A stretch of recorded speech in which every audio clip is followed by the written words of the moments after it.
মৃত্যুর 40 দিন আগে মানুষ যে 3টি স্বপ্ন বারবার দেখতে পায়, 1 নাম্বার শর্ত হচ্ছে আপনি যদি দেখতে পান,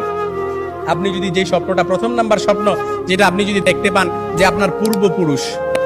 পূর্বপুরুষ আত্মীয় স্বজন যারা ইন্তেকাল করছে তারা আপনাকে ডাকতেছে, তারা আপনাকে ডাকতেছে, হাহাকার করতেছে, তাদের কাছে চলে যাওয়ার জন্য ডাকতেছে, কিংবা তাদেরকে বেশি বেশি স্বপ্ন দেখতেছেন, তখন মনে করবেন যে আপনার মৃত্যুর সময় ঘনিয়ে এসেছে। তবে এটাই যে খুব একেবারে বুঝার বিষয় এরকম কিন্তু নয়, কিছু বিষয় রেয়ার থাকতে পারে। তখনই আপনি আল্লাহর কাছে সাহায্য প্রার্থনা করবেন, আল্লাহর কাছে বেশি বেশি ক্ষমা চাইবেন। দ্বিতীয় নাম্বার যে স্বপ্নটা, সেটা হচ্ছে আপনি যদি স্বপ্নে দেখেন যে আপনার বুক থেকে একটা পাখি বের হয়েছে আর এটা ছটফট করতে করতে আসমানের দিকে চলে গেছে, সাইয়েদনা আলী রাদিয়াল্লাহু তাআলা থেকে